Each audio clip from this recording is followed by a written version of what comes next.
exception handling in Java.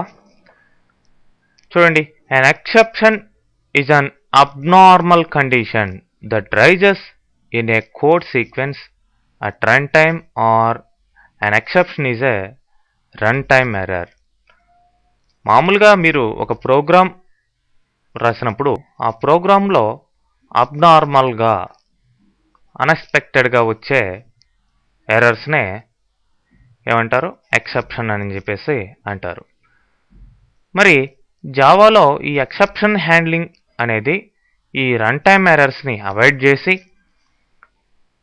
వాటిని manage చేసేదానికి ఒక మెకానిజంని మెయింటైన్ చేస్తూ ఆబ్జెక్ట్ ఓరియంటెడ్ ప్రోగ్రామింగ్ని పర్ఫెక్ట్ వేలో ఎలా తీసుకెళ్ళాలి అనేది చెప్తాయి అన్నమాట. మరి ఎక్సెప్షన్స్ హ్యాండ్లింగ్ ద్వారా మనం ఎర్రర్స్ని అవాయిడ్ చేయొచ్చు. మరి ఇక్కడ జనరల్గా ఎర్రర్స్ అనేటివి 2 టైప్స్ ఉంటాయి: compilation errors, run time errors. Compile చేసేటప్పుడు వచ్చే ఎర్రర్సే కంపైలేషన్ ఎర్రర్స్. రన్ టైమ్ అంటే ఎగ్జిక్యూట్ చేసేటప్పుడు, ఇంటర్ప్రెట్ చేసేటప్పుడు వచ్చే ఎర్రర్సే రన్ టైమ్ ఎర్రర్స్. మరి ఇక్కడ చూసినట్లయితే ఎక్సెప్షన్ హ్యాండ్లింగ్ అనేది ఈ కీవర్డ్స్ ద్వారా మనకి వస్తుంది. Try, catch, throw and thrown, finally ఇట్లాంటి కీవర్డ్స్ ద్వారా కుదురుతుంది. మరి ఇక్కడ చూసినట్లయితే program statements that you want to monitor for exception are contained within try block. అంటే మీరు ఎర్రర్స్ ఏ లైన్లో ఫైండ్ అవుట్ చేయాలో ఆ లైన్లన్నిటిని దేంట్లో పెడతారు? ట్రై బ్లాక్లో పెడతారు. మరి ఈ ట్రై బ్లాక్లో ఉన్న స్టేట్మెంట్స్లో ఎక్సెప్షన్ ఎప్పుడైనా కనబడితే అప్పుడు ఈ ట్రై బ్లాక్కు ఆ ఎక్సెప్షన్ని త్రో చేస్తుంది అన్నమాట. మరి ఆ ట్రై బ్లాక్లో త్రో చేసిన ఎక్సెప్షన్ని క్యాచ్ చేసేదే క్యాచ్ బ్లాక్.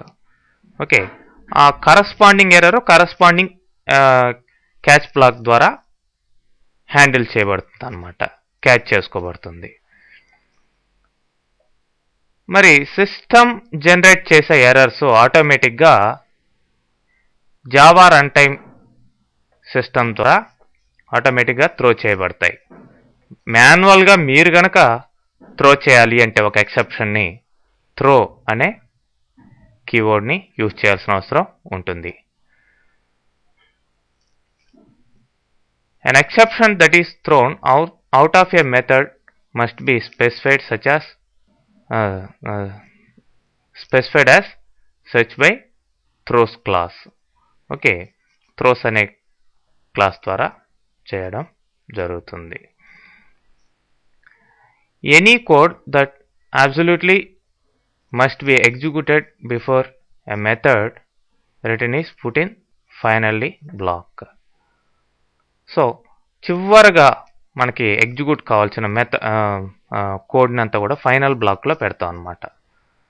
అది ఫైనల్లీ అనే కీవర్డ్ ద్వారా చివరగా ఎగ్జిక్యూట్ కావాల్సిన కోడ్ని పెట్టడం జరుగుతుంది. మరి ఈ విధంగా ఈ యొక్క ఎక్సెప్షన్ హ్యాండ్లింగ్ మెకానిజం అనేది ఉంటుంది.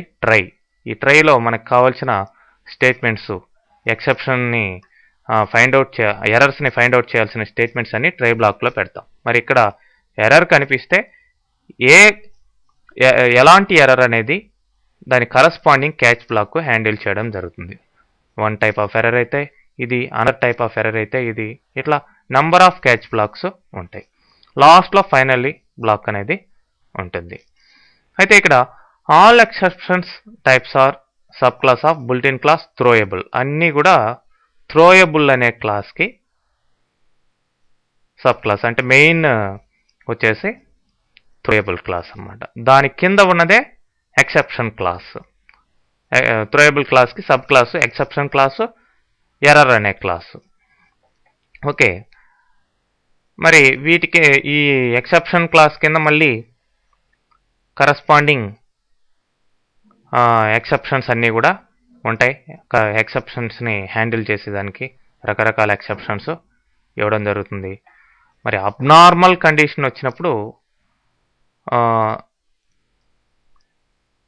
చూడండి, అబ్నార్మల్ కండిషన్ అంటున్నాం. సరే, ఎర్రర్ క్లాస్ అనేది defines exceptions that are not expected to be catch under normal circumstances by your program. So stock overflow ఇట్లాంటివి అన్నమాట. సో అంటే నార్మల్ కండిషన్స్లో హ్యాండిల్ కానీ ఎక్సెప్షన్స్ని ఈ ఎర్రర్ అనే క్లాసు హ్యాండిల్ చేస్తుంది. టోటల్ ఈ యొక్క ఎక్సెప్షన్ హ్యాండ్లింగ్ సంబంధించిన క్లాసెస్ హైరార్కీ మొత్తం చూస్తే మెయిన్, థ్రోయబుల్, దాని కింద ఎర్రర్, తర్వాత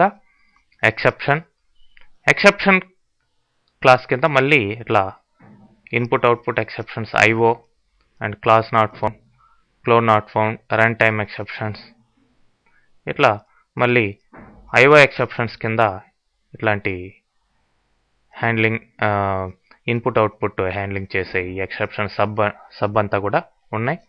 నెక్స్ట్ రన్ టైమ్ ఎక్సెప్షన్స్ కింద అర్థమెటిక్, ఇల్లీగల్, ఇట్లాంటి నంబర్ ఆఫ్ ఎక్సెప్షన్స్ ఉన్నాయి.